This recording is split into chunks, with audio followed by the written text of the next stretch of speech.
All right, let's draw for turn. We're here to bring you Commander insights and hot tech to level up your game. Each episode focuses on a different topic with our four-man pod to give you all our spicy take, or in some ways, a cold take when you listen to our Commander podcast about new Commander decks. Anyways, that's off topic. Guys, it's been 2 weeks. What's going on? What's new Commander-wise? What's new Magic-wise? What's memorable? Aside from the beautiful bike in Stevie Swazzle's background there. But with Magic cards, Yes. nonetheless. Yeah. Oh, yeah. Not with Magic cards. Well, okay, I played a game on Sunday, and let me ask you guys something. What is the most brutalized you've been brutal blows you've been dealt in a Commander game in consecutive turns? I literally did not get to take my turn one. That happens. I mean, okay, in a non-C game. That wasn't a C game. All right. Anybody else want to chime in? Having to go through 5 Brucella melds and 5 Platinum Angels recast, and I had to... Oh, that happened this week. Yeah, it did. That shouldn't have been able to happen because you exile the pieces. I think I can top that. So I played a game on Sunday, and I was playing Oketra, and that card runs a little card called Scapegoat. And if you don't know what that does, it says sacrifice. It's a 1-mana instant. Lets you sacrifice. It says additional cost. Sacrifice a creature. Return any number of creatures you control their owner's hands. That's a bit of a problem when someone has a Mindslaver across the table from you. Oh no! Oh no! So he took my turn. He scapegoated my entire hand to my entire board of dudes to my hand. My hard-earned work got all for naught. Tapped me out, and then he came back. And then his turn followed mine, and then he played Myojin of Knight's Reach, and then he removed the counter, and then I didn't have a hand anymore. Wow. I know exactly who this is too. What did you do to this person Nothing! Nothing. I played the deck. I played Two Soul Sisters and Ketra and like some other random stuff, and it's just like. Can I add a caveat to this? This was that person's first ever game of Commander. No, I know. And they did that to Adam. And Myojin hits everybody's hand, but it totally blew me out. I am so proud of him. I know exactly who this is too. Good job, Squirrel. Yeah. I haven't been brutalized like that in a game in a long time. That's brutal, That's a especially special for kind first. of brutalized. Yeah, especially on a person's Not only game. that, but icing on the cake. Apparently, he gets to make all decisions with my stuff as far as where it goes, especially my commander. So he used Oketra for the scapegoat and left it in the graveyard. For sure. Savage. Dude, that's thinking with your noggin. Yeah. So it was glad to not win that game. But other than that, I've been working on a little side project, which we will be revealed to you guys next week. If you watch Fridays, we'll have be having a special segment with it. So hopefully all will be revealed to you guys then, and maybe we may be talking about it on the podcast the following week. Yeah, if you've been paying attention or if you're a part of the Discord, then you already know. But if you're not, join the Discord and find out. Yes, you'll have some inside knowledge. What about you, Astral? What have you been doing? Well, something came in the mail today. Yeah. Da-da-da-da. It's an envelope for those that can't see it. It's an international mailer, in fact. It is. It hasn't been opened. It's unbreached, I should say. All right. I mean, I guess there's only one thing to do at a time like this. There is. I have to open this. So it was mail week for me, like last week and this week. So last week, I got an awesome gift from Mr. Stevie Swazzo. I got like a Mystic Remora, a Narset Planeswalker, and a Lady Azusa. So I was pretty tight. So Muldrotha's slowly come together, and it was pretty tight. We did that. We retooled the list at least for the second draft of the list. You know what I mean? We did. So it's got some tight, and then this is not a nice deck, by the way. No, it's a strip mine deck. It's great. It's fun times. So EK came in strip mine today. and Wasteland. Yeah. So we're gonna crack this open for the. See what we got here. This is Sean's birthday present for me. Right. I think. For those of you that don't know. Okay. All right, I got He it. actually has no idea what this is. I haven't looked at this at all. This was unopened. Cool. I begged DK to let me open it today. He was like, "No, save it for the show. Save for it is." Cool. So I I'm like semi-scared. want All right, this. place your bets. Is it an Elder Dragon? I feel like it is a dragon. No, No, that's the only hint that either of you are really getting. not a dragon. It's Okay. not. It's not a dragon. All right. Well, I'm just gonna. Just do it. Just do it. All right. So he's for those of you listening, he's opened it. He's making a face. He seems happy. You son of a bitch. Damn. So what'd you get?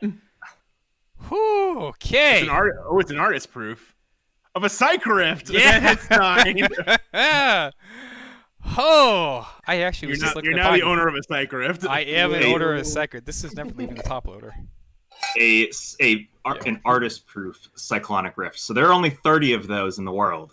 So That's who is the legit. artist? That's out of curiosity. Chris You Ron. can be even saltier when he returns all of your permanents to your hand. Yeah. But it's never leaving the top loader. It's so beautiful. Unfortunately, Chris Ron they're does not do 99. sketches, That's so. but it's Oh, okay. Man. It's one of those like it's one of the most notorious cards in the entire format, and to get an artist proof of it is Yeah, well, welcome to the Psychrift Club. Use it irresponsibly. Dude, I was gonna yeah. say, so good in it's so foil. mean I don't even play one in Urza. So, like, Wait, how did that not make the cut? because I have the other mean ones. I had to do something somewhere. Yo, I mean, if you were playing full on C, you would play cyclonic rift. Mm-hmm. frick, even the lightning freaking glows on the foil. EK, thank you, my dude. All right. Yeah, dude. Really Oh, cool. it's Yeah, so while pretty. Astros is admiring his new I his new toy, I think EK had a mail call today too. I had a big mail call today, actually. I don't know if you guys have heard. I've been building Nagila recently. Yeah, And- this was inspired by what, Olivia Goldberg Hex, something like that. Yeah, I may or may not have just jacked the entire concept of her deck and then built my own version. But it's Nagila Rosie the Riveter tribal. So I reached out to Matt Stewart and I got an artist proof of Nagila with a watercolor sketch on the back. Ooh. So there's a watercolor of Nagila with like the nameplate, the converted mana cost, and then her stat line on the back too in like a nice frame. I swore you were asking him to do the Rosie the Riveter pose or whatever. I realized that after the fact, but at the same time, he's just so damn good at what he does that I did not want to pigeonhole him whatsoever. Yeah, I met him at a collector con last year actually, and he signed my he shadow signed my my foil Azusa. So Oh, that's sick. It's so cool. Yeah. The nice thing, and he signed a Noxious Revival too. Apparently, he didn't get on that. the nice thing about her being my commander and the commander rules being the way they are, I can leave her in the top loader forever and play her proof side up, Yeah, which is like exactly what I wanted to do.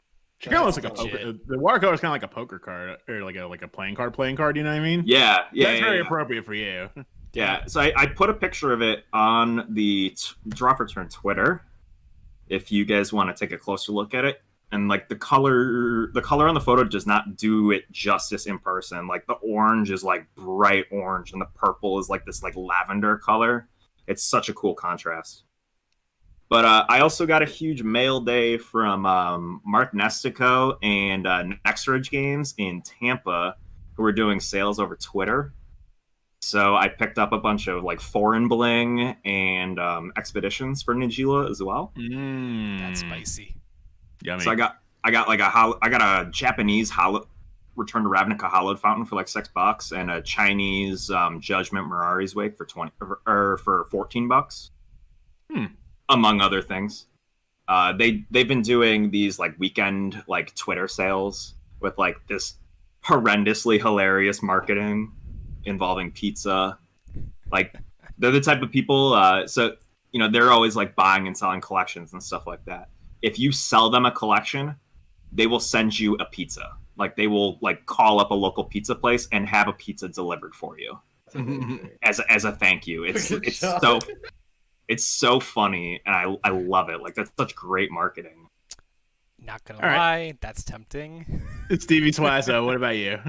What's I Magic? completely forgot. A couple days ago, I got a mail day too. Like actually on topic Magic related.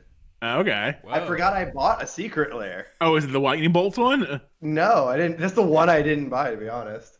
It is the tattoo pack. Oh, Oh, nice. snap! They're all Are they non-foil foil? and Oh, they're non-foil, beautiful. right? Oh, they're non-foil, right? Yeah, they're non-foil, and they're legitimately like cards I actually needed. Like the Spell Pierce goes right in my deck. There's a Pithing Needle. I can forgot there was a replace. spell pierce. Oh man. It's Spell Pierce, Blood Artist, Eternal Witness, Pithing Needle, Ink Ooh. Moth. I only know two. I only know Good two. I only knew two. Yeah, of those were in there only solid. because Yeah. someone's been Yeah, telling like, me they needed it. In terms of like useful cards, it's one of the best Oh, and layers stained they've glass done. is Nahiri. Nice. That is a Nihiri. Yeah. Cool. Yeah, I went in on some of that secret lair also. I only went in on the bolts. I split the planeswalker one because there was only two I wanted, and I want the ornithological studies one. Except for Gilded Goose, the person who I split with asked me if I could have the Gilded Goose, and I said okay. I'm waiting on that one. That's the only other one I bought. The birds. Yeah, you wanted the cool swan song. I can only imagine. I wanted the that, Bale- and I I wanted wanted the the- Birds of Paradise. And the baleful That's- strike. The Strix was Okay. beautiful. Yeah, the bird. I forgot Birds of Paradise was in that one too. The Bop is beautiful. Yeah. The bop is nice. Yeah. Yeah. But yeah. They've just been working a lot. Although I will say, 25% of the lightning bolt one is completely unplayable. I mean, Unfortunately. yeah. Oh yeah. No, I Yeah. know. Yeah. Moving on. I know exactly. Moving on. All right, cool. So that's it for this week. How about some news on the stack? We've got a minute to talk about various news items in the world of Magic the Gathering. The news is on the stack. Let's see what's resolving today. First thing, I think this resolved today. New Commander products. Two of which were revealed. What was it, last week? Yeah. Yeah. So the first one was a biggie, and it is Commander Collection Green. So Steve, you can just pass on. Stevie, you can pass on that one, I guess. Hey, he plays green when it's He paired does. with blue, and all of the cards that are in that deck Can pair with in blue, yeah. that pack, all but two of them I would play in that deck. So All right, so It's insane. for those of you who have not seen, Commander Collection Green is kind of like a spell book kind of thing. You get a box set, and you're guaranteed all these cards. They have two options: one premium, one non, which means foil or not. So the cards are, let me see if I can remember all of them: Seedborn Muse, Yep. Bane of Progress, Yep. Command Tower, Yep. a new art one, Soul Ring, a new art one, Whirly Tutor, biggie, and the biggest one, and everyone, to the surprise of literally no one, Sylvan Library's back with new art and in foil for the first time. Second time ever. Kamigawa based art. By the yeah, way. Did I miss one? it's you missed two. There's two more cards. Oh yeah, it's an 8-card set. It was Frailis, and it was Omnath, mono green Omnath. Yeah. The mana. Yeah. All like I said, all like really good cards. There's like $150 worth of cards, non-foil original printing in that. Yeah, box. so prospective MSRP for the set for the regular is $40 and 80 for the premium. I've already told my local game store I want 4 of them in premium, so there goes some money. I have to talk to mine and reserve my copy because that thing is gonna fly off the shelf. And it releases in early December, just in time for you to spoil yourself for the holidays. Yeah, December 3rd, I believe. Yeah. Yep. I mean, I think this was kind of needed.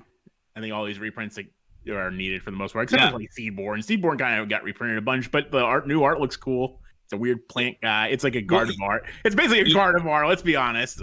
Even with all of the reprints, that card is still pushing like $8. Yeah, Like it's still $9. up there. It's probably. I used to think it used to be the card I ran the most in my decks, and now it's like I only run it in one. So Yeah. but it's really useful. Oh yeah, it's great. The second product I got spoiled though, Commander Legends. So this is the teased Commander draft set that we knew about since last year. Yep. Told 76 new commanders, some standalone, some with partner. 40 with partner. Yep. 40 with partner, and I will 32 point classic out- commanders. I will point out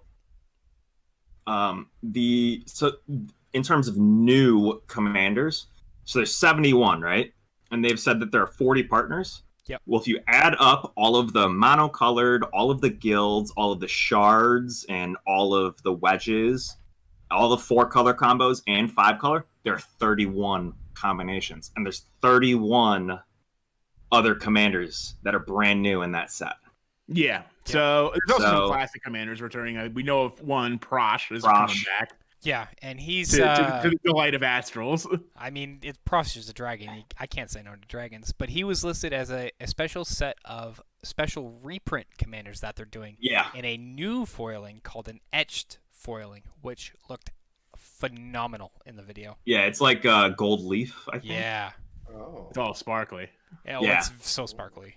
It's like a macaroni. And then all 71 of the commanders that are new are going to have a chance of dropping as that same treatment as well. Yeah. Yeah.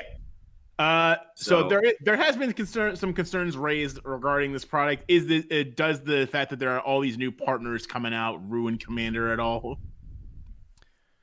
I think we could do a whole episode on partner. I think we're going to at some point leading up to the to the set drop. Well, especially with the amount. So with the 40 partner commanders and Commander Legends alone, there's 1,540 potential combination of partners that you can do just out of that set alone. So.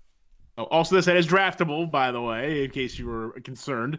You can draft this set. Yeah, there's like a whole set of rules on how to do it. So yeah. So if you want more information, go check out the WotC site on that. They can probably do us better justice than how it all goes down. Listening to us go on. Yeah. Anyway, let's talk about other products coming out. New secret lair drop. It's dogs. Best boys. There's 4 cards. What's it? Rest in Peace, Dig Through Time, Lightning Greaves, and there was a red card of some sort. Yeah, it's like a red removal spell. Yeah. Oh, Ancient Grudge.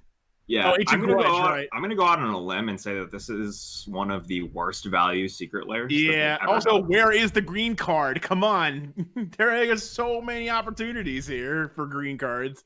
What about dogs? How about Rabid Bite? That'd be a good one. Yeah, give me a cute doggo rabbit bite or something like that. Curse of Predation with a little Chihuahua. Oh, Azorius Predation would be great. Yeah. No, but like 3 out of the 4 cards are like kind of draft chaff, or like $2-3 cards. I mean, Ancient Grudge is moderately good. It used to be a really good removal spell in the format until Vandal Blast showed up. You know what I mean? Yeah. I mean, you're kind of just getting that lair for the Dig Through Time and the Greaves and the Rest in Peace, I guess. Like the Grudge is whatever, but it's still. I feel like you still don't get enough value out of this. You're getting it because you like dogs, not because you need those cards. Right. But the one thing I do appreciate that they did, though, is you can get it non-foil or you can get it foil, and I think that is their experiment here. They're trying to see how many people wants a foil. I mean, if you want, my opinion, just do all the secret layers foil. But that's just I understand people don't like foil. They don't like that process in particular. Is what it comes down to. It's not so much that we don't like foil. I'm a non-foil liker, so it's not that we don't like foils. It's that their quality control on foils has gone off the edge. Like we can't get a foil that stays flat. Like if you could give me good foils, I'd run them, but I can't guarantee that. Yeah, but like you're a tournament grinder when there's not a pandemic going on. You can't play foils in a tournament deck. Not with that risk, or you play all foils, which I'd be very happy to do. Yeah, I mean, I know of people who do that, but that it gets expensive. So it does. It adds up, especially based on the card. So just for consumer standpoint, I think we can all agree, unless you really like cute doggos, you should probably just skip this one. Yeah, spend the $30 or $40 on some upgrades. Buy yourself a single or something like that. You could buy a Cyclonic Rift for $30 for crying out loud. Or get an artist proof. Or an artist proof Cyclonic Rift, yeah. Yeah. No, but I mean, I was gonna say you can get a quarter of a box of Commander Legends. Because the MSRP on those Commander Legends boxes, at least according to Amazon, when they did like an Amazon, it's like normal, right? It's like a normal booster set, right? I was 120, so a little bit more, ever so slightly above a normal booster, which is good to see.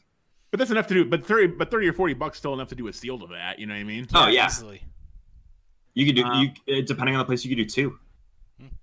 And then one last bit, someone tipped me off today as a, believe it or not, I collect other expensive things that are non-cardboard. So tomorrow, apparently, K-Swiss is releasing a pair of sneakers based on Jace Bellerin. It's a pair of K-Swiss G-Stat 86s, which look really cool, which are it's a nice sneaker, by the way. And it's like blue and it has all the Jace's cloak marks on it. And like, apparently there's only 300 of these things. Okay. Doesn't make me want one any less. So if you snag one of these in a size 13, hit me up. But imagine getting into the sneaker market now. I mean, Magic is blending itself into our everyday lives. I heard they glow in the dark. Oh, now I definitely want it. Yeah. Can we talk about how you get +8, +6, and protection from the night? Yeah, it comes with a couple cards, by the way. It comes with a token for the sneakers with equip. It's an artifact with equip 0, and you get +8, +6, and protection from the night. That is beautiful.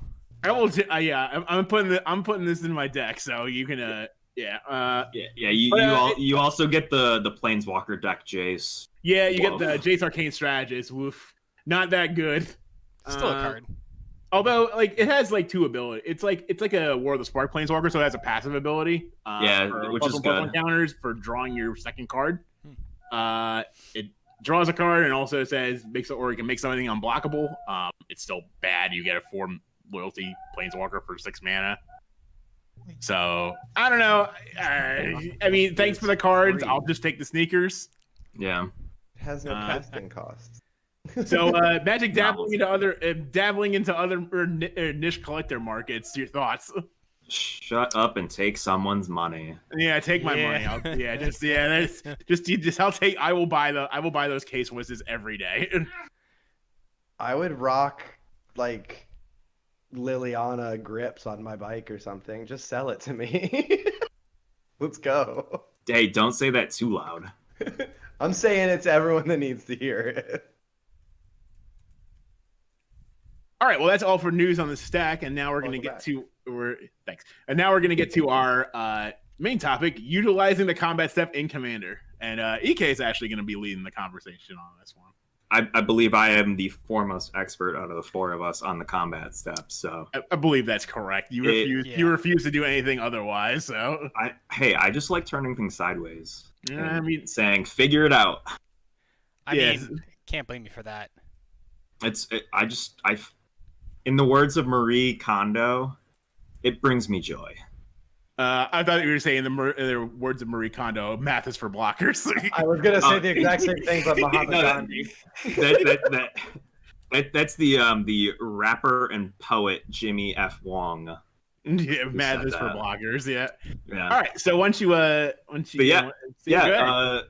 combat step exists, guys. Like it's better than people think. Like if you're playing I don't know, like a white, green, and most blueless decks and red decks, that's how you win a lot of the time, or that is a major part of your strategy. And like I don't know about you guys, but like I think it gets a really bad reputation in the Commander format. Well, I think the reason is that is because there's just a difference between me playing you 1-on-1 and we each have 20 life versus me playing 3 people with 40 life. I have to do 120 damage versus 20 versus 20. Yeah, no, like and that is like a well-founded argument. It's not even an argument. It's just like a well-founded fact. And like that's going to form the basis on how we look at the combat step in general, because that's just the reality that you're going to have to be faced with.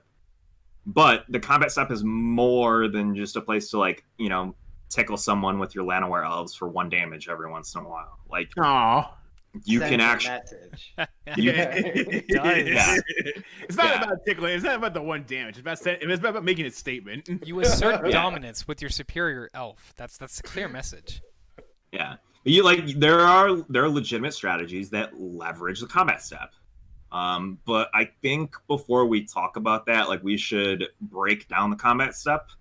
And I saw this article the other day that Gavin Verhey wrote years ago that was like perfect to lay things out.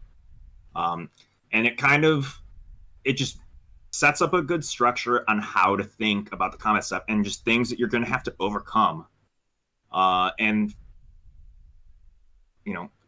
Magic is a game about information and, there's bluffing and, mana management, card management, everything like that. But there is management within the combat step, and most of it is out of your control. So the biggest thing that we have to figure out is how to get everything back into our control. And that starts with the attacker is the first person to commit all of their information first. I say, I'm attacking you or this planeswalker, and you can see, the person who's going to have to block everything that is coming at them, stepped out, and specified. You're the one to get to react. And that's huge. I mean, in Magic, like, the game of information is the key to winning. Giving up that kind of information as the attacker is sort of at a loss of hand, but I mean, obviously you're doing it because you have a reason. Yeah, and that's the reality. Like, you have to do that. That's just how it goes. It's a fact of the game. But they've kind of built the game to be that way, and we'll kind of we'll break that down, and that kind of gets into the next point. The defender gets to make all of the final decisions, because they're the one declaring the blockers. They're declaring, in which order do the attackers block through their defensive line and everything like that. And more importantly, on top of that, a defender can double block while the attacker can't double attack a creature. That's something that Gavin Verhey specifies separate from everything else. It's a very unique thing to Magic. A lot of other games, I think most of us, I'm actually not sure about Adam, but I believe most of us have a Hearthstone background as well. I do, You very much can double attack, triple attack, quadruple attack a creature. Like, you can do whatever you need. Like, here, it's very notable that you don't get to double up on them when you're on the offensive. Yeah, and not only that, I commit all my attackers at the same time. Correct. Yeah, the closest thing you get to that is double attacking a planeswalker.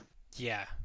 Or you either double attack a planeswalker or you double attack the face, essentially. Yeah. That's a fairly recent, inclusion to the game at that. Yeah. Well, I mean, God, the redirect rule was so messy, and it didn't make any sense.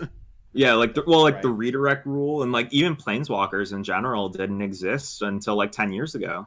Yeah, they're still relatively recent. I mean, there even was a time in the Magic timeline recent, yeah. Yeah. I mean, there even was a time when damage went on the stack, right? Oh God. Last time I attacked somebody. Let me kind of blow your mind here. This idea of double blocking and picking the order in which you block creatures, it creates a stack. There still is a stack. There's still a stack in combat. It's just a different type of stack. Yeah, it's not like I attack you with Ravenous Baloth. It goes, you block with your thing that's bigger than it. Damage goes on, or that's 4 toughness. Damage goes on the stack. I have Baloth eat itself, so it gain 4 life and deal 4 damage to your guy. It's that doesn't exist anymore. Thankfully, but that didn't make any freaking sense. But instead, you can say, I block this creature, and then in response to the damage that's about to happen, I sacrifice this creature, and then I start an aristocrat loop or something like that. Right. Right. The thing is, you just don't get the damage since the damage doesn't enter the stack. The damage used to still happen. It used to still happen. But they realized it didn't make it. One, they didn't make any sense, and it made some cards better than way good. I'll give you an example of one of my favorite pet cards from when I first started playing, Graveshell Scarab. It's this innocuous dude that had for a colorless, you could sacrifice him and to draw a card, and it was a 4-power beater. But he also had dredge, so you could keep doing it. You could get him back after you did this. So you could put 4 damage on the stack and put the Scarab back in your hand, and then just reuse it. Gross. That is. But no, not so good. Now he's just kind of a dumb blocker. I was an Astral Slide player, so I would block with my Flang Tongue Kavu, cycle something, slide it out, bring it back in, kill something else. Your 8 toughness thing that didn't even matter. Yeah, what was that? Oh, I still have my creature, and I drew a card. What's up? No, and you'll notice that, like, as we kind of break down, like, everything that we're going to do from here on out is breaking down those 3 points and how to essentially usurp them or just make them not happen in the first place. Just completely ignore that on purpose by design. But those are the 3 things that we are trying to overcome in the combat stuff, because those 3 points and the fact that you're playing against 3 opponents with 40 life, those 4 things are the only things that we have to worry about in the combat step. And if you're a combat deck, those are the 4 things that are most important, and you're going to build your deck to try and overcome, because nothing else matters. You know, you're gonna get into a mentality that's like, you know, make them have it, or, well, there's nothing I can do about it anyway, so I might as well just not play around something. Or I'm going to make it so that someone can't play around what I'm doing, which is a completely legitimate strategy that is easy to fit into a deck. Yeah. Also on a budget as well, because some of these cards are actually pretty cheap. Yeah, I would say, like, especially in some circles where it's like these are like some sort of circles play creature heavy decks, like a combat set becomes even more important. So maybe in your play group, like this will be more important to you than normal, than a lot of other than normal. But but you know, even if the combat step is still, you know, if it's not something in your play group that you're used to, it just means, you know, the second a combat deck shows up into your play group, you're going to get blown out. Right. There are, you know, CEDH decks that get blown out by some simple combat decks because they don't run any defense.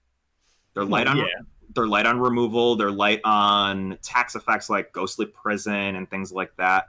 Like, they can't handle, you know, a 4/4 repeatedly getting in there. Yeah, they will run out of answers eventually. Yeah. Exactly. Those decks are built very slim. And that's part of the reason why a deck like Winota was such a huge wrench into the CEDH metagame. Like, it's not the be-all, end-all deck in competitive EDH, but it is a, like, very good curveball to just show up with into a pod. Right. So I guess let's get into the first thing that I thought of when it comes to how to get around this idea that the defender gets to make all of the final blocking decisions. And that is using protection, evasion, unblockable effects to remove the defender's advantage. And some of the ideas that I thought of were the sword, you know, the different sword cycle, Trailblazer's boots, and, you know, just other, you know, cantrips or, you know, spells that said creatures can't be blocked or damage can't be prevented, you know, stuff like that. Well, I was gonna say, like, well, you forgot, you know, we can think about probably one of your favorite cards, since it's a white card. 8.5 Tails is kind of one of those beating cards that you can use defensively or off. In this case, you can use it offensively if you have enough mana available to start making slipping your guys through.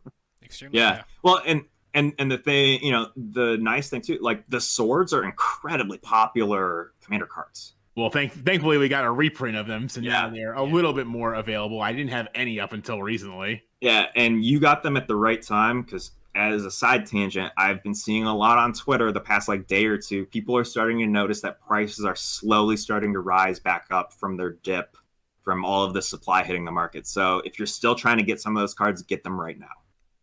That's a side tangent, but an important one, and a nice public service announcement. Thanks, Eric. Yeah. And I'd like to make a special highlight for one of my favorite cards in my Sir Gawain deck, Trailblazer's Boots. It's just this dinky little equipment that says equipped creature has non-basic land walk. Yeah, it turns out there's a lot of non-basics in Commander. Like, every single deck runs at least a couple non-basics, and chances are they're gonna have them out, like, almost immediately. So it just functionally gives whatever creature is equipped unblockable as long as it's on there. And it's not like I'm gonna waste, like, Beast Within or, like, Return to Dust on Trailblazer's Boots. That feels really bad. Yeah, like, it's just a simple artifact. That the biggest thing I kind of bring to this conversation is being attacked a lot, as opposed to attacking. I know what we're always thinking about. Like, we're trying to respond to you. The best thing you can do is limit our options. Yeah, like, that's the idea. I can't block your creatures because I have a non-basic land, and it has protection from blue, I'm kind of up shit's creek. So like make it so I have to stop those things before they hit the board. Yeah. Or make it so that I have to rely on somebody else who may not be willing to help me in any way, shape, or form to get out of this sticky situation. And we'll talk. I'll tease this right now, but like one of my favorite strategies as a combat deck is prey on the guy or the girl or whoever that everyone else wants dead as well, because those other two players aren't going to try and stop you. They're like, hey, cool, we want them gone too. It really it opens up your ability to make deals, right? If you are literally the only combat deck at the table, and there is one player that you can effectively take down that is combo with little combat interaction, you hold all the cards. You like during the attack and blocker phase, obviously that's a side story, but in just the essence of the deck you're playing against someone else, you're a hard counter. You have an ability to forge a sort of alliance to maybe get you that win in that overall commander game. Well, like I mean, let's use Steven's Urza deck as an example. Like it's fairly creature light. He's not exactly going to throw Urza out in front of something to block it.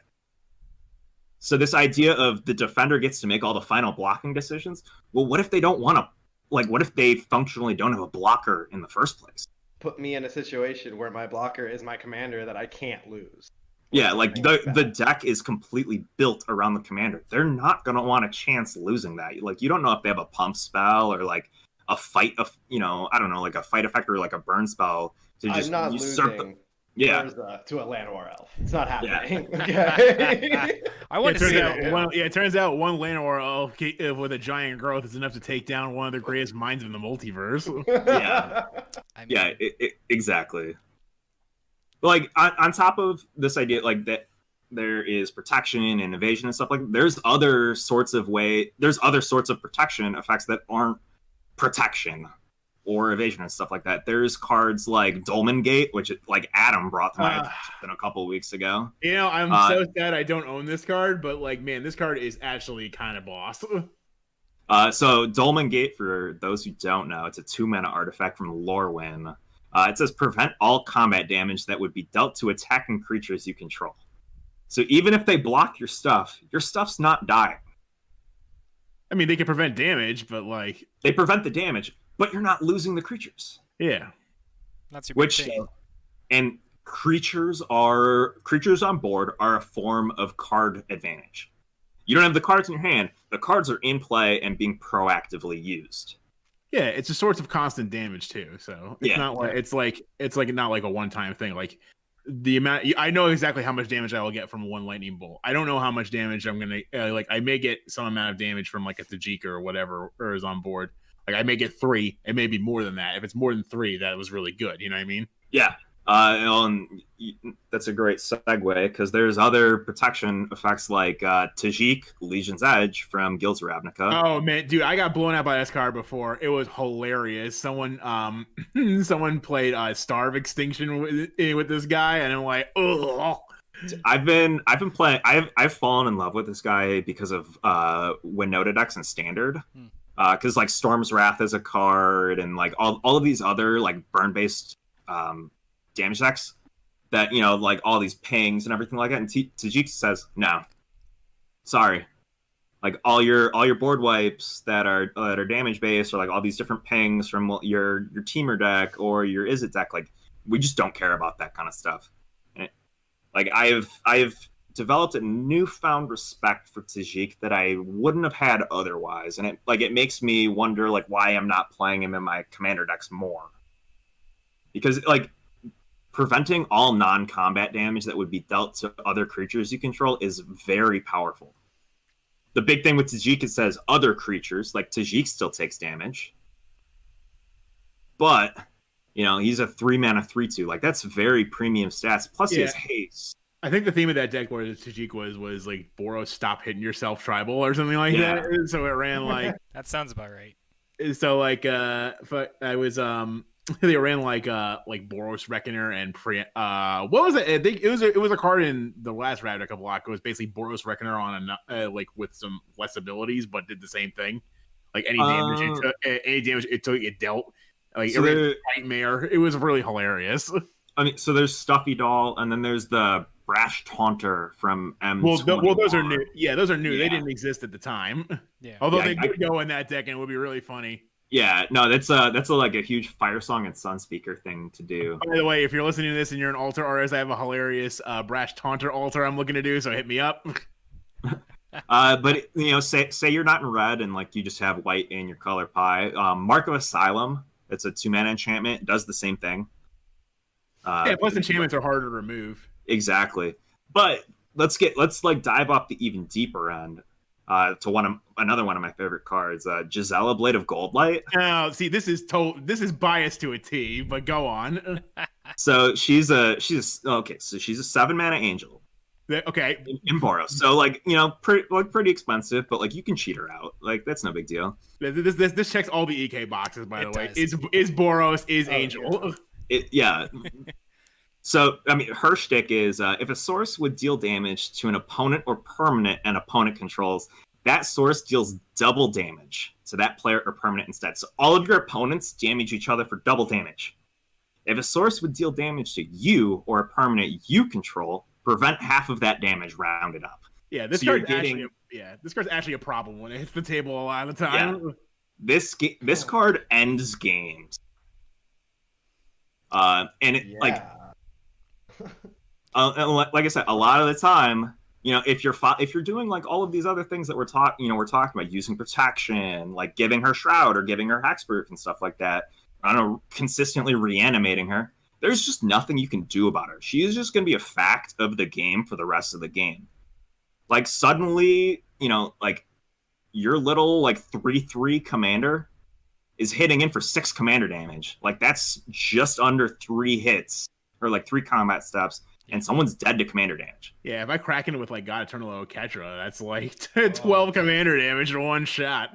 Yeah, exactly. Like it makes everyone else better. Like everyone else is killing each other faster. Yeah, it makes everyone very worried too.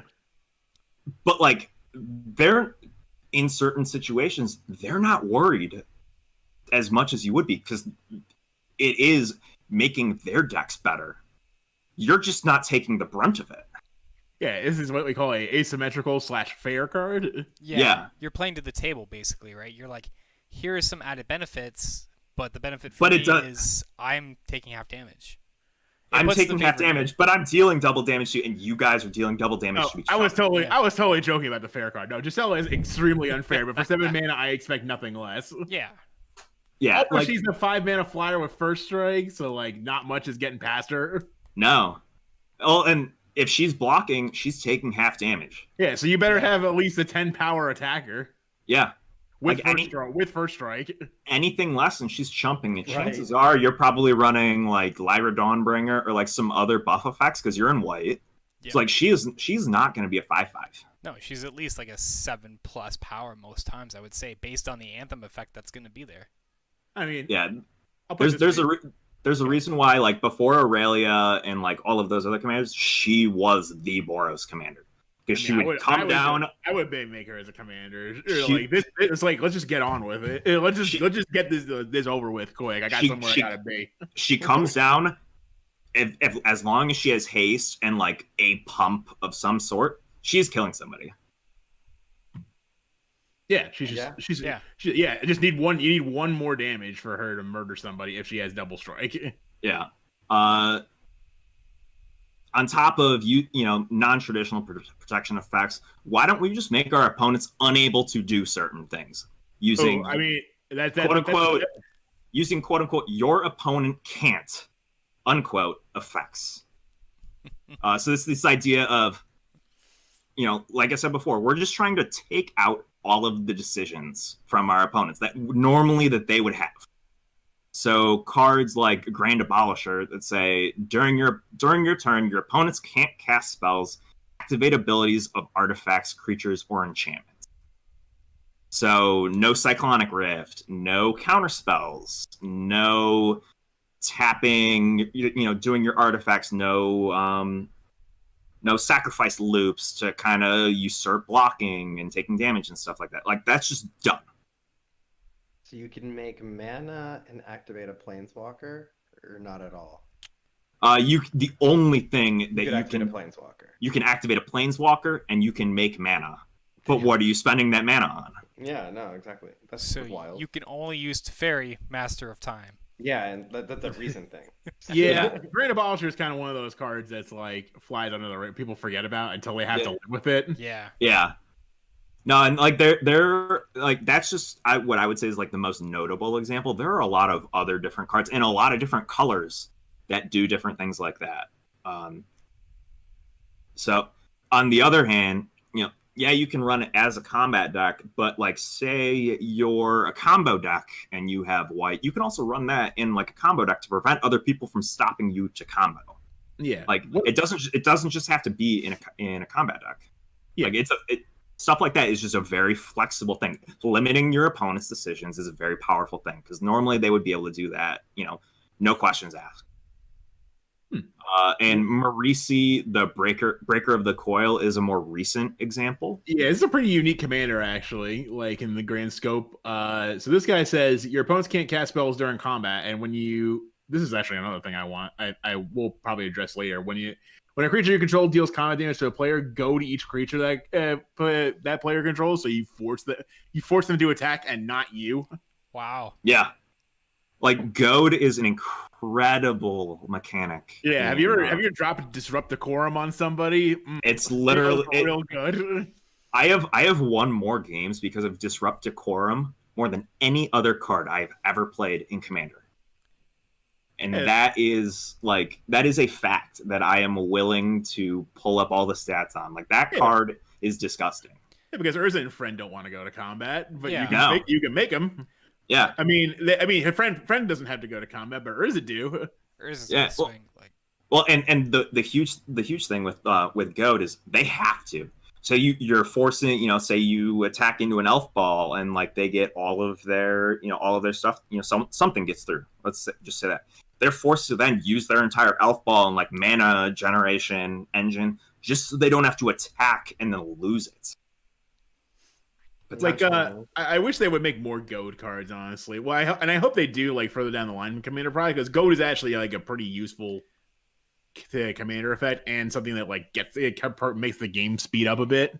It's a very red thing. It's pretty much an exclusive red thing. It's red, right? Yeah, red. Red's the only color that does this.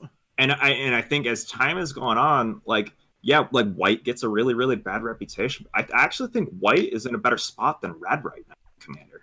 I would venture to say the same, yes, especially based on some of the news we got from last week with respect to Zendikar. Just as a little side tangent, like Wizards specifically addressed, they want to make white an improved color in Commander, doing its like rampant. Well, it's not even very white. Not ways, even just in Commander. In Magic in general.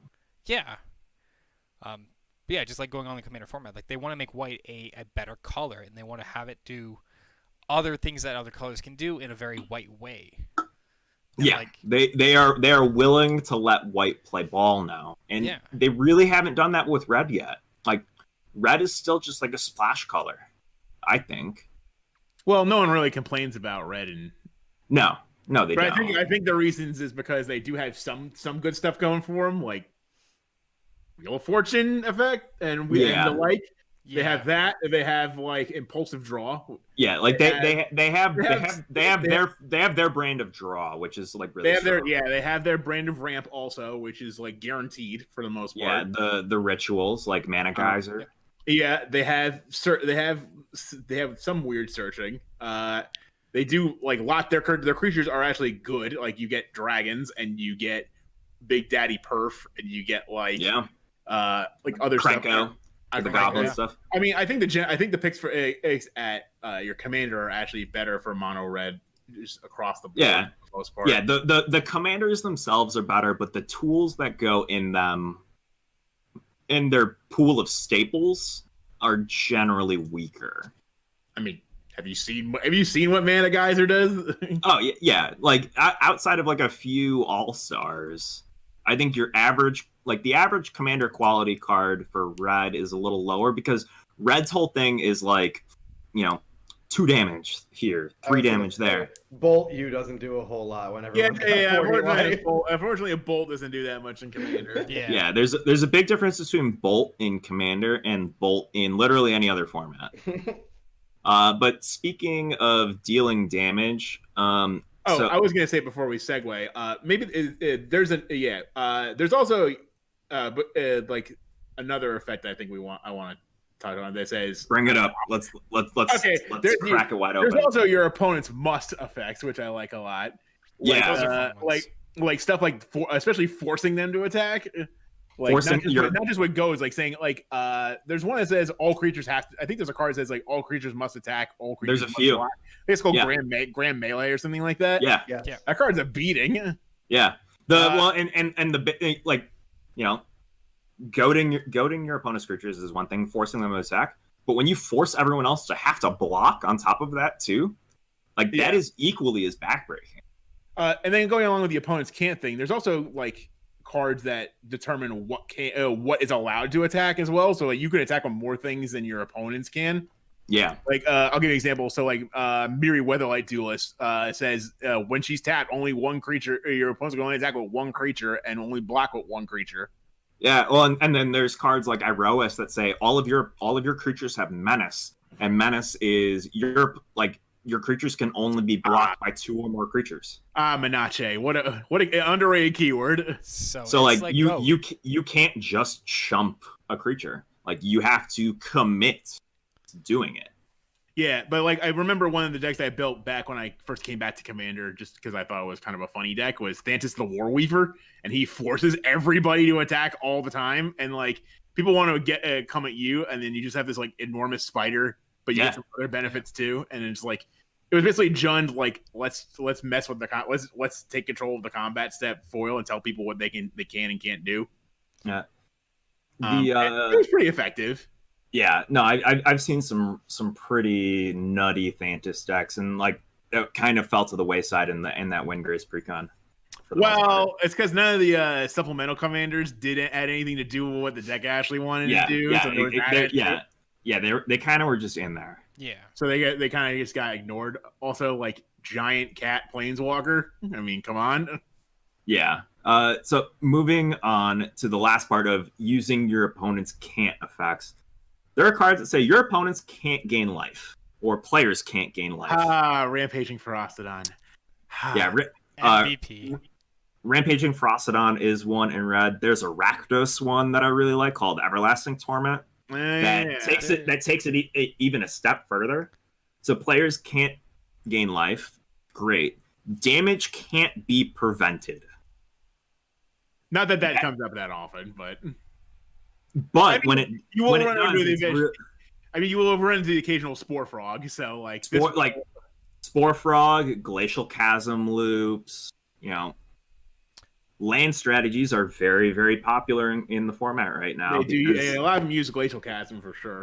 They use Glacial Chasm as a crutch and everything like that, as you know, just an infinite fog as a loop. So this gets around that. A recent card from Throne of Eldraine, Questing Beast, on top of its keyword soup, says combat damage that would be dealt by creatures you control can't be prevented. Like, that's huge. And going on to what I said earlier, limit their decision-making processes. The line right before that says, I can't block with creatures with power 2 or less. And those are really popular in Commander. Yeah, no chumping, please. No chumping with tokens. You can't just like throw your elf ball in front of it and stuff like that. You can combine that with like your opponent's creatures have X, minus X minus whatever effects as well. Like there's a lot of different things that you can those do. aren't that popular usually, but not usually. No. Although gravitational shifts are a really funny one that you can do that.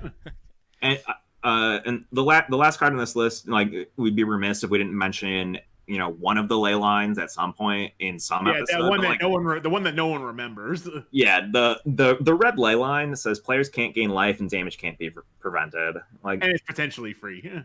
Yeah, potentially free. Like, free stuff is great.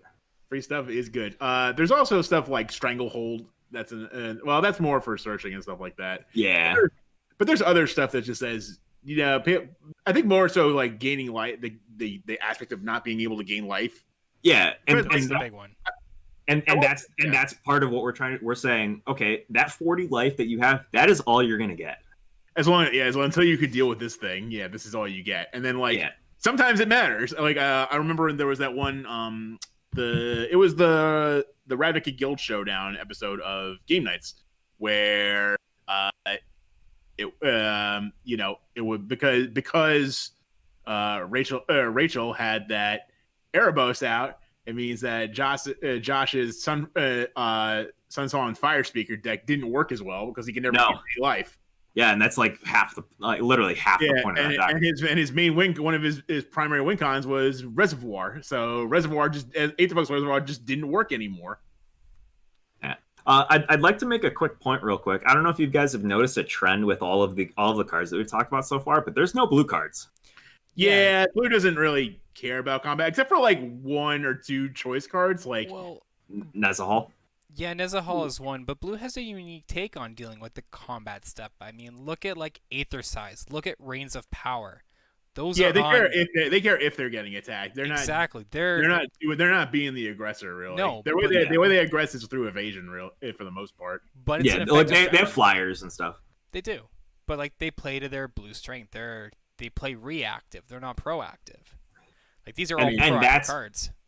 Yeah. And a big thing that always comes up with, Commander is like blue is, I mean, it might not, like statistically, it might not be the most powerful color in the format, but it is probably the most popular one. Definitely. So a lot of people ask, like, okay, how do I deal with blue? I would say it's still pretty up there as far as power. If I asked you just a generic question on the side of the road, like you play Magic, what is the easiest way to get card advantage? You're gonna say draw more cards. Like what do I do as a blue player? I draw way more cards than you. Yeah. Yeah, I used to think that, and then green came along. Yeah.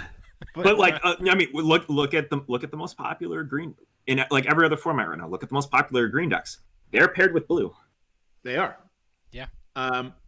So the other thing, there are a couple cards that blue has that can mess around with combat, and don't rely on anybody attacking really, and that is Domineering Will and Reigns of Power, which I also lost to recently. Yeah. Hilarious cards, by the way. Check them out. Those are cards that are just like good. Like you can totally like goozle your opponent with these cards. Like Reigns of Power, just like, oops, you were attacking me, and now I have your things, and you have mine. Switch. So yeah, just let me borrow these for a little while. You didn't need that combat step at all, did you? Nah. Yeah. Well, a lot of what blue deck can do is they make clones, so they can play your deck for you. Yeah, I mean that's always a fun thing to do in Commander anyway, because at least it makes your game it gives your game some variety. Yeah. All right. So how about what are some of the best approaches to taking a game playing anyway? So I was about to pose this question to you guys. That I can think of 3. So I don't know if you guys have any other theories on how to approach the combat stuff or play a combat-based deck. We'll see where I fit in terms of how you guys think about it. I think the easiest one, especially if you're playing like a Voltron deck, which I could consider or some kind of super suit deck, is just if you're gonna start hammering somebody, like unfortunately you have to latch onto them until they're gone. Like it's unfortunate for them. But the thing is, like, I always say this, nothing matters when it comes to commander damage other than the 21st point. Yeah. So spreading out your commander damage only makes puts you in a bad political light. Yeah. And 2 slows your deck down. Yeah, I would rather make 1 enemy than 3. Yeah, and eventually that enemy may be dead pretty quickly too. Yeah, but it is a lot easier to play a 1v1v1 than a 1v1v1v1. Right. I typically latch onto the group hug player or the combo player that everyone else wants dead anyways. Well, the combo player I see, with the group hug player, what did they do? They gave group hug stuff. Yeah, the group lied hug to you. Yeah, exactly. Group hug is the most deceptive. They gave me lots of stuff, and that is unacceptable. Group hug is the most deceptive strategy in the entire format, and I do not trust a single group hug deck. I call it political control. Yeah, exactly. Relationship that gave you their credit card. That's all it is. Yeah, That's true. like I'm gonna take advantage of you the first 6 turns, say thank you, and then kill you. I will betray you eventually, but for now. But for now, you're enabling me. But for now, you're behind, and I want to help. I'm gonna help you. I mean, Yeah. the resources are there. You have to take kind of availability or take use of them before they go on you. I mean, like in terms of the combat stack, like I like to spread the damage around personally. I think someone should. Oh, and the worst thing about spreading the damage around is rolling a dice to see who you're attacking. Oh yes, that is annoying. Do not do this, by the way. Not only do I think that that's a cop out, I actually think that that is a terrible move because it might force you to latch onto the person that you don't want to. Well, that and like, I would say like if you have a moderately like wide board, then it's okay to like start like handing out damage here and there. But like, eventually, here's the thing: like you're a combatter, you don't know your window of being able to end a game. And that window is going to close faster the more I spread out my damage. Yeah. Especially if they can like claw back in the game through life gain or they can stabilize it if you get if they get like the right combination of creatures. Like I've played against Rod's Dragon deck before, and like Rod was on an insane tear, and I was just like, nah, dude, I have Baneslayer Angel now. We're good. I can block you forever and gain life off of it. Yeah. And then turn back around and hit you, and you can't do anything about it. Like, stuff like that happens pretty often, and like you're gonna have to be able to do something about that. So I think killing someone before they have a chance of stabilizing or doing anything isn't gonna happen if you just spread your damage around. Like I think, especially if it's like little bits, like people don't care about like 2 or 3 points here or a bunch here, and then like it matters. Eventually, it matters though. It matters though.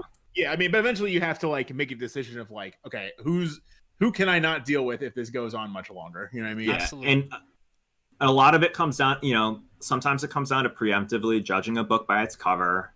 Yeah, like in the game I played on second game I played on Sunday, one of the players was playing Rabinia, and I'm like, I cannot afford to lose my commander forever because what the deck they have to do is basically take your commander, blink it, and so they get. I mean, I don't think this works actually because like you get to make the decision of when changes zones kind of thing. Like you can replacement effect the exile part of a blink to put it in the command zone, so they don't have to keep it. But like them taking your like key pieces is like not great, especially late in the game. Or like even if they just take like I was playing Hapatra, if they take Hapatra away, that's kind of bad for me. Yeah, your deck doesn't do as much. Yeah, I get no snakes. What am I gonna do? Yeah, I'm saying like I can make tokens. It just takes a lot longer. You know what I mean? So it kind of sounds like we're on the same page that like every once in a while there's a time and a place to spreading around the damage, but for the most part, like even doing that might bite you in the butt. Like what about just sitting there and doing nothing? Well, I mean, there's a point where you could do enough nothing and like have this like little like this is kind of like one of those Sun Tzu things, like when you're strong look weak, when you're weak look strong. You know what I mean? Yeah. Yeah. So like if I'm playing like I kind of like go by that when I'm trying to like take down somebody commander. Like I'll make sure they don't think I'm looking very strong, so like they don't come at me. And I think that's how I won that one Hapatra game we played on stream with Sean. And like I just sat back long enough, and I'm like, okay, I think I know I've identified the win con. It's just gonna be Hapatra damage, and I'm like, okay, all I gotta do. Make sure just stay around until the other 2 players are out, and then I could do my thing. Yeah, and I think part of that too. It gets back to like the best position to be in a commander game is 2nd and a half place. Yeah, because then people kind of aren't looking at you at all. You're innocent enough looking that no one's gonna touch you, but you are right there that you can just one good turn and like the game just dramatically swings in your favor, and it might be insurmountable. I would sort of say like sitting in the 2nd place seat really gives you all the power in Commander. Yeah, You're not the target, and then you're not the easy Easy punching bag. prey. Yeah, exactly. And I mean, there's a lot of different ways to kind of get there. I mean, like when I play Vivictus, I kind of go for that, and my early strat with Vivictus is I do spread damage because I'm like, hey, yes, you're taking 6, but everybody gets free stuff. Yeah. But then at some point, like EK said, and like Adam, you said too, you do have to commit to there is someone that needs to die. You can't just go around and spread forever. If I know that someone's playing a combo deck, I'm not going to give them extra time to assemble their combo or like get their engine going and everything like that. Like I know what's coming. Yeah, and you need to stop it. Yeah, exactly. So one of the best ways to stop it is taking extra combats, because extra combats are like extra turns. I mean, you could also use extra turns, but yeah, you could. But like extra turns is like a very blue thing. I mean, I won't. If you're gonna tell me that there's no combat decks that use blue, I'm gonna have to debate you on that. There is there totally are. Oh, and there are extra turn spells in other colors, but they're either conditional or they force you to lose the game at the end of that turn. Yeah, sure. they do. And this is gonna get into the red doesn't have as much as people think. Yeah, they do. Like they have all the extra combats. Yeah, literally. Except for I did find one that was a Bant card for extra combats. Yeah. So I picked a couple of like the most probably well-known extra combat cards, like Seize the Day, Aggravated Assault, which is an enchantment with repeatable extra combats as long as you have the mana. Savage Beating is one of my favorite. That's a good one. Mm-hmm.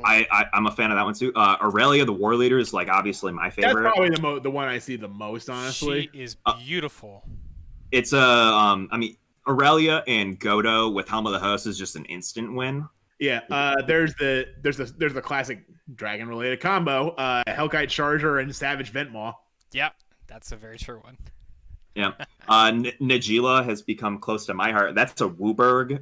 That's how Najila decks typically win. They'll just take more combats. There are like 4 different ways you can go infinite with combo. I'm saying, but but how she wins by taking more combats. Yeah, and eventually just getting incremental. And like every combat, you are creating more 1/1s, which create more 1/1s after that. Which for more with Druid's Repository, more mana. And it's actually Najila is taking a linear amount of more combats with an exponential amount of more creatures. Right. But I wanted to highlight this one card that I found when researching this expert. It's called Finest Hour. So it's 2 and Bant. It's an enchantment that says Exalted. Whenever a creature you control attacks alone, that creature gets +1/+1 until the end of turn. Huh. So that's the reminder text. This is where the meat and potatoes is. When a creature you control attacks alone, if it's the first combat phase of the turn, untap that creature. After this phase, there's an additional combat phase. So that one that actually got played a bit in Standard during its time in the Bant deck.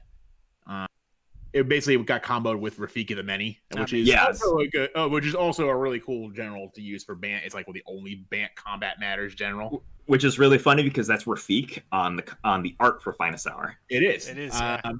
So like with Rafik, you get 2 combat steps with a double striking guy with and you get Exalted for whatever. Like you can make a deck based around Exalted with this guy, and he's actually pretty effective. Yeah, it's not infinite combats, but it is more than that color combo can say otherwise. Yeah, which I just wanted to make special mention. Yeah, the only downside of this card is unfortunately you don't get to go to another main phase before the combat phase, so you get to you have to kind of like re-enter combat basically. Yeah, you don't get a chance to like reset yourself or play some spells or whatever. Yeah. I play it in my Progenitus deck because it's Progenitus makes very good use of Finest Hour. He is the only attacker. Yeah. And it turns out if you get the 2, all you need with Progenitus is 2 combat phases with this thing. And 1 extra damage. And one extra damage. I mean, protection from everything kind of helps.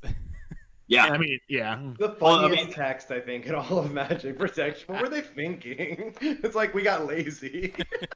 And that's a really cool way to go full circle because it boils back down to using protection and preventing your opponents from being able to make decisions. It's the circle of combat life. Yeah. I hope you guys learned something, because I know like we jam games all the time, and like did. So why don't we go in our room and say what our favorite combat-based commander is? I'll start with me, Yuriko the Tiger Shadow. yeah, that's a really really good one. That I think you like it because it's out of colors. It's like out of the typical colors that care about combat. That and like it's combat matters, but it's like a different type of combat matters because it's ninjutsu. Right. Astrals? I'm gonna say Vivictus Osmani the Dire. Attacking matters and you get free stuff. But yeah, second place, this is because of EK. Honestly, I fell in love with Winota in Standard, not gonna lie. He gave me a Winota deck and I'm just like, turn 4 I swing, I get more attackers, Tarji prevents non-combat damage, I win? I liked it. Yeah, well, up until recent bannings, I take your things. Yeah. That was the thing too. Okay, Mr. Person who's never used a combat step in his life except in Modern. Called out. Which is the only deck that I've played in Commander where I've actually had to attack people. I have an Oketra deck on Magic Online that I really like playing, and that deck does actually attack people, so it's fun. Yeah. But yeah, that's like White Weenie turned into a commander deck. Yeah, it's White Weenie when all your weenies are 4/4, sure. In addition to being what they are too. Yeah. It's really cool. On that topic, I would also say we just back up a little bit. Vigilance is also another good way to make your combats better too. And may I mention the one white all-star that I always forget to put in decks, Reconnaissance. It gives your entire board pseudo vigilance. All right, EK, I know you have a lot of choices to pick from. Flip. I mean, like I don't know, just any all. For the sake of being fresh and like because just I've been so excited about this deck recently. I'm just gonna say Nagila because it's like I was telling my one friend the other day. Nagila is everything I want in a commander. Incremental value. And turning things sideways, and being able to play blue without actually playing it. I think in my Nagila deck there is one mono blue card. Is it Cyclonic Rift? Yes. Okay, of course it is. Is it an artist proof? It will be. Thank God. Hey, if I'm gonna play a blue card, I'm gonna do it right. May as well pick a good one. Yeah, exactly. Get those sneakers. Those sneakers. Not over my dead body. The day EK buys those sneakers is the day he. I will trade you cards for sneakers.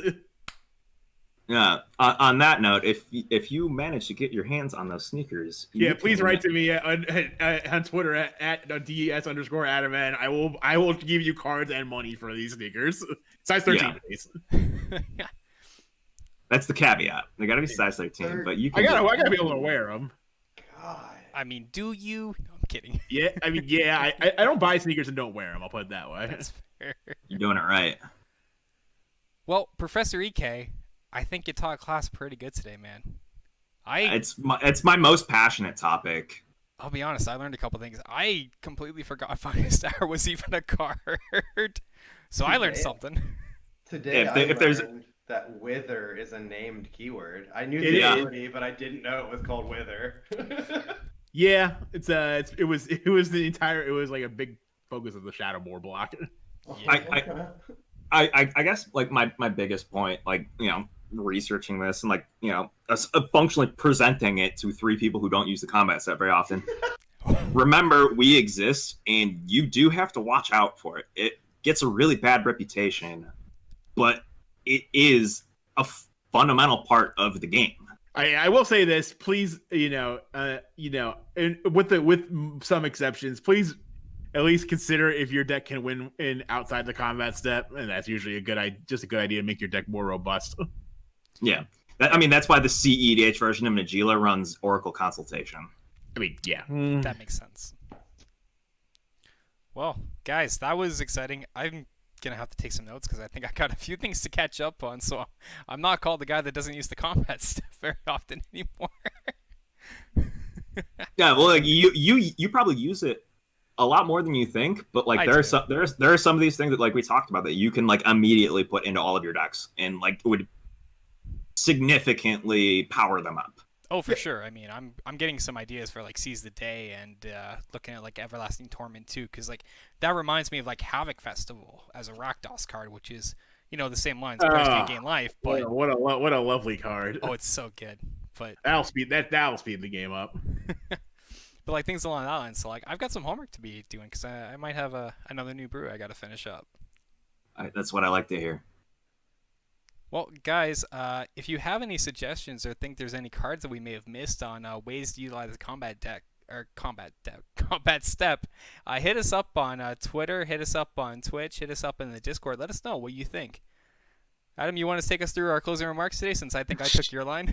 Sure, you can drop me a follow at DES_AdamN on Twitter. I hang out in Astral, stream a bunch also.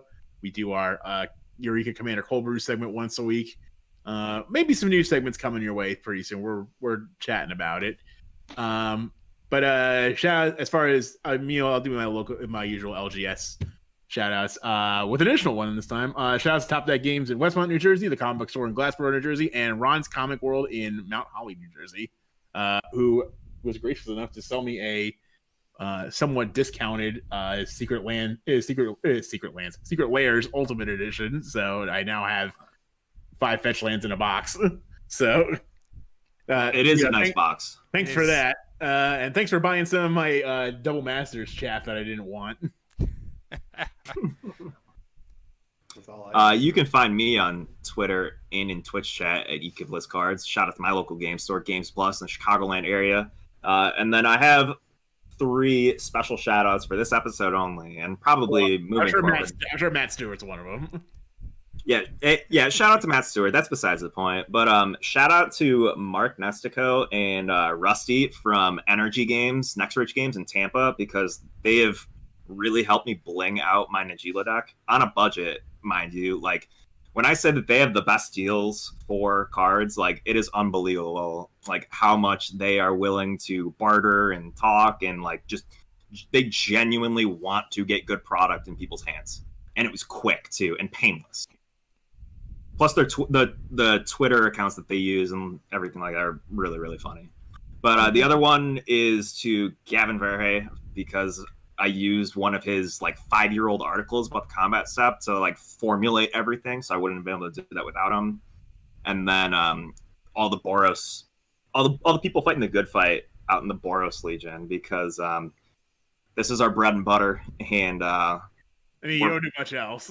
We're proving people wrong one combat step at a time. So hopefully, hopefully this inspired some people, or the people who don't use it, they kind of know what to look out for now. Well, guys, you can find me at Twitch, Twitter, and Instagram at AstrosFlame. I stream a mix of MTG Arena, motivational talks, and games. Friday nights, I'm usually hosting our Commander Pods and our deck building segment, Eureka, Cold Commander Brews. Shout out to Harry Tarantula and EK Plays Cards for the sweet hookup on cards this week. I now know where to go for amazing artist proofs, if I can ever speak, to the master of Bling himself. Hey, I'm so into this whole Blink thing. I joined a secret Santa for artist proofs this year. I think you're Santa. That's pretty legit. Yeah, it's super, super cool. Not what I expected to hear at the end of this episode. I'll be quick. It's at Slazo TV on Twitter and Twitch. And I'll give a special shout out to these 3 guys, because I work my ass off all the time. And I look forward to this podcast every 2 weeks. So, You haven't been in my ear playing NTGA in a while. We might have to fix that. I've been too busy. Yo, that's true. Let's fix that. Group weekend playing MTG Arena, the 4 of us, just saying. It's entirely possible. Oh my god, 4 brains playing one mono red deck. I don't know. We will absolutely rope out, without a doubt. Oh Love yeah. it. Hey, well, EK, do you want to take us through our closing remarks today? No, that's your thing. Ah, all right. Just because I He don't want to steal your thunder. He don't want to steal your thunder. Just because I picked the topic doesn't mean I have to run the shit. I was just I figured you okay. All right. Well, as always, I know my lane. I know my lane. Oh, there's no lane, dude. Split second. Nope. Rip. Counterspell. Well, everyone, as always, remember untap, upkeep, support your local game store, say things correctly, and draw Draw for for turn. turn.